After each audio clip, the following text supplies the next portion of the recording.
Yo les amis, c'est Kazin, j'espère que vous allez bien. Et aujourd'hui, je vais vous montrer un petit peu ce que j'achète comme carte Pokémon dans ma collection. Et c'est vrai que je me focalise beaucoup sur XY, mais pas que. Tu vas voir qu'il y a d'autres séries que j'aime bien et qui, je trouve, restent encore bon marché. Je trouve que XY reste encore bon marché par rapport tout simplement à quoi? Tout simplement à la rareté des cartes. Il y a quand même de moins en moins de cartes qui circulent, surtout en bon état. XY, c'est un petit peu la jonction, Soleil et Lune, il y a plus de cartes. Bon, épée et bouclier, je t'en parle pas parce que épée et bouclier, c'est en plein moment de la hype. Donc forcément, tu auras énormément d'ultra rares en excellent état, Nirmine, sortie de booster, etc. Donc forcément, ça sera facile tout simplement de trouver ces cartes sur le long terme et tu verras qu'il n'y aura pas du tout la même évolution des cartes que l'on a pu connaître par le passé comparativement aux cartes récentes. Ce que je veux dire, c'est que l'état de Nirmine sur des cartes qui ont 10-20 ans, c'est beaucoup plus compliqué que les cartes de épée bouclier. Et même dans 20 ans, épée bouclier, tu auras énormément de cartes en excellent état, et ce qui fait que la concurrence sera rude et le prix des cartes en mauvais état vaudront quasiment rien, j'en suis assez convaincu. On commence par un petit Groudon. Bon, ça c'est une carte à 1 €, tout simplement, que tu peux trouver très facilement. J'aime beaucoup Groudon, donc voilà, quand je peux tomber sur des petites cartes comme ça, ça me va très bien. Là typiquement, tu vois, c'est des cartes qui ont plus de 10 ans, qui vont sur 15 ans.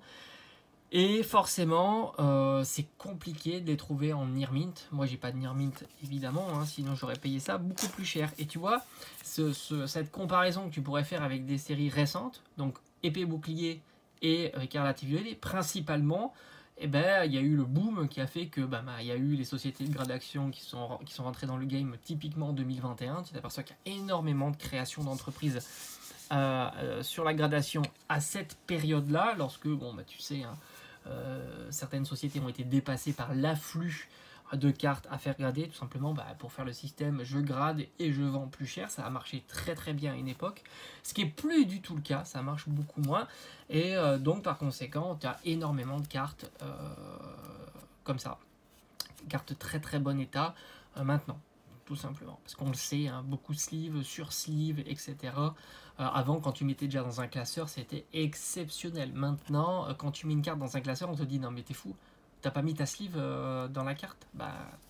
C'est exactement ça. Un petit Dracofeu de étincelle, très sympa. Alors on est quasiment du Nirmint, mais c'est des petites cartes que j'ai pas payé trop cher. Celle-ci était à 5 €, tout simplement parce que c'est pas... Là aussi, tu as beaucoup de poids lorsque tu achètes des cartes, et donc tu veux pas spécialement un vrai gros Nirmint ou un Mint. Les cartes se vendent beaucoup moins bien quand l'état n'est pas exceptionnel, tout simplement. Là tu t'aperçois qu'il y a... Moi j'appelle ça un trait, là, ici, presque un choc qu'il y a ici. Ce qui fait que la carte... Alors c'est marrant parce que sur certaines sociétés de gradation, même si tu as un truc comme ça, tu peux avoir des notes correctes, voire même du Nirmint. Mais bon, pour moi, j'ai tendance à dire qu'on en est un petit peu loin, tout simplement. Mais ça reste des cartes en excellent état. Et on est sur étincelle de 2014. Ça commence à dater. Malgré tout, tu peux faire de bonnes affaires sur ces cartes-là, comme je t'ai dit. En règle générale, une carte comme ça, en Nirmint, c'est plutôt 10-15 €. Pourquoi? Parce que elle a été sortie aussi dans un coffret. Bon, j'ai regardé des vidéos d'ouverture de mes coffrets, de temps en temps, elles sont complètement éclatées, mais complètement éclatées. Celle-ci est un peu plus chère, je l'ai eu pour 15 €. C'est un bon prix, 15 €. D'habitude, c'est encore un petit peu plus cher, mais ça reste raisonnable pour un Dracofeu. Franchement, on est sur un Dracofeu de 2014 étincelle et va l'ouvrir à l'heure actuelle, va l'avoir en ouverture à l'heure actuelle avec des boosters de 20, 30, 40 ou 50 €. Ça reste très compliqué. On est dans un état qui est excellent, un excellent Nirmint, quoi. Il y a quelques défauts, tu vois, comme ici, donc on n'est pas dans du sortie de booster, vraiment sortie de booster, mais on est sur un Nirmint, on va dire 7 peut-être. Comme j'ai tendance à dire, est-ce que j'ai un Nirmint 7 ici, vite fait sous la main? Normalement j'ai un Nirmint 7. J'ai une carte comme ça qui a été gradée, Nirmint 7, il me semble. Voilà, par exemple, celle-ci qui a été gradée 7 et on est dans du Nirmint. Voilà. Donc je pense qu'on en est, on est à peu près ça. Voilà, tu vois ici, il y a les petits traits comme on peut voir ici. Classiquement, quand tu as un état comme ça, alors beaucoup vont considérer ça par... Alors c'est ça qui est marrant, c'est que quand tu as une carte loose, on va dire, et que tu vois ce genre de défaut, on va te dire, ouh là là, c'est pas du near mint, mais en fait, si, c'est du near mint. Lorsqu'elle est gradée, elle va taper un near mint, mais un near mint plutôt un 7, quoi, tout simplement. En tous les cas, très très content. Dracofeu à ce prix-là, et t'imagines, ça c'est une carte qui a plus de presque 10 ans, quoi. Elle a presque 10 ans. Bon, faut que je change toutes ces sleeves et je les mettrai dans les classeurs. T'imagines, plus de 10 ans, et c'est une carte qui est near mint, on va dire. Peut-être pas sortie de booster near mint, pas mint, quoi. Mais ça vaut, voilà, 15, peut-être 20 euros, pas plus. Pareil, 15 euros, le méga Florizard. Très très content, j'aime beaucoup cette illustration. On est sur XY toujours. Très très sympa. Celle-ci, j'ai l'impression qu'elle est légèrement plus propre. Ouais, elle a moins de petits défauts. Mais là, toujours plein de petits... En fait, tu vois, c'est les petits points, petits points, petits points. Voilà, on est comme encore une fois sur un near mint faible, quoi. Mais bon, très sympa. J'adore cette carte.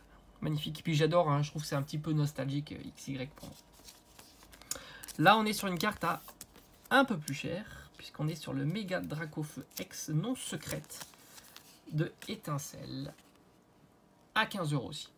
Alors là, c'est plutôt 25, je pense, sans prix, mais voilà, il y a quelques petits défauts, encore une fois, que tu vois un petit peu partout. Et ici, des petits... Alors, c'est très très léger, je sais pas si tu le vois. Des petites éraflures, on va dire, mais c'est hyper léger. Hein. Tu vois, il n'y a pas d'enfoncement, c'est des petites éraflures. Voilà, il y a un petit point ici. Voilà, ce qui explique son prix. Je pense que c'est une carte qui tourne plutôt aux alentours d'une trentaine d'euros hein, en règle générale. Très sympa, moi j'adore. Hein. Franchement, magnifique. Magnifique carte, méga Dracofeu de Étincelle. Allez, là on monte un petit peu de niveau. On est sur une pépite.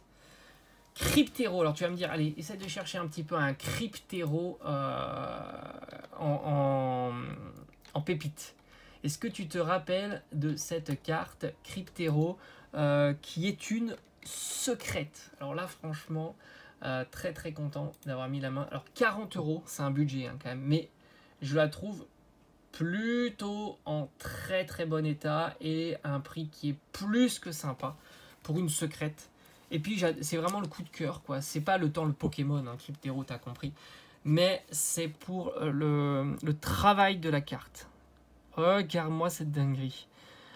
Elle est incroyable. Et franchement, il y en a tellement des belles comme ça. Il y a un Pingoléon que j'aimerais vraiment avoir aussi. T'as un enfoncement ici, je sais pas si tu le vois. C'est très très léger. Très très léger. Il y a un peu de... Voilà, bah, tu sais, c'est un peu sur le côté ici. Hein. C'est toujours pareil. Hein. Ces cartes-là sont plutôt fragiles, mais vu de l'état... Bon, voilà, tu as les gros points blancs, hein, ça c'est clair. Là aussi, je pense pas qu'on soit sur un 7, puisqu'il y a aussi des éraflures, tu le vois ici. Mais bon, pour une carte de cette qualité-là, j'ai trouvé que c'était un excellent prix. Et comme je te dis, moi je pense que on pourrait discuter un petit peu, je vais la mettre directement sous une superbe sleeve, on pourrait discuter un petit peu de savoir de l'avenir de ces cartes-là. Moi je pense que pour l'instant ces cartes-là restent encore, parce qu'elles sont pas si vieilles, un petit peu sous les radars de ceux qui vont investir sur des cartes lourdes. Beaucoup sont focalisés sur les sorties de boosters. Il y a énormément de box break ou d'ouverture de boosters très anciens qui fait que on se focalise énormément et la cote est très explosive sur des cartes anciennes en état nirmité. Mais en plus, ce qui est marrant, c'est qu'on a déjà vu des ouvertures des ouvertures des cartes ultra rares sorties de booster qui ont un 7 hein, en gradation. Malgré tout, c'est ça qui est assez marrant. Et du coup, ces cartes-là, j'en suis sûr que à l'avenir, ça va être des cartes qui vont être de plus en plus recherchées. Et elles sont incroyables, franchement incroyables. J'avais rentré le Viridium, je me souviens, je vous avais fait... Ah, ça, c'est vraiment mon classeur avec les petits formats que j'adore, hein, que j'achète régulièrement. J'avais eu une bonne affaire en tail, le Dracofeu aussi. Et comme je t'avais dit, le Viridium qui reprend ce pattern qui est incroyable. Et là, donc voilà, ça c'est vraiment, pour moi, c'est les plus belles cartes que j'ai dans ma collection, ces formats-là. J'en suis dingue, même celle-ci. Hein. J'en suis vraiment dingue et je les préfère encore. Je les préfère encore aux versions alternatives, voilà. Et là aussi, c'est une pépite. Et franchement, j'ai eu de la chance. Je l'ai eu pour 20 euros. 20 euros. Ultra. de 2011. Regarde-moi cette carte-là. 20 €. Oui, pas plus. Elle est dans un état hallucinant. J'ai presque envie de te dire, elle sort de booster, quoi. On est quasiment là. Pour 20 €. Et là aussi, c'est ça, ces cartes-là, elles sont pas du tout recherchées. Je te le dis souvent. Et un jour, il va y avoir un boom sur ces cartes-là, sur les primes. Quand il y aura des boosters, s'il y en a un jour des boosters ouverts, il y a un petit tache là ici, mais je pense que je dois pouvoir l'enlever. Mais regarde-moi l'état de la carte quand même. Regarde-moi l'état de cette carte pour 20 €. Alors oui, il y a des points blancs ici, mais on est sur encore un Nirmint sans problème. Peut-être pas un Nirmint 9 ou 8, mais un 7, c'est sûr et certain. Et pour une carte à 20 € en 2011, c'est juste incroyable. Magnifique. J'adore. Hein. Puis Mew, franchement, t'as pas mieux comme Pokémon. C'est top, c'est top, c'est top. Et comme je t'ai dit, ces cartes Prime, de temps en temps, elles pop comme ça. Ben voilà, alors habituellement, c'est une carte qui vaut plutôt dans les 40 €, je pense, dans cet état-là. Maintenant, c'est des cartes qui sont tellement peu recherchées que à 40 €, je suis pas certaine que ça se vende très très facilement. Donc voilà, tu as le bilan un petit peu de ce que j'achète en ce moment. Alors évidemment, hein, si tu regardes les cartes plus anciennes, on peut discuter un petit peu de tout ça. Hein.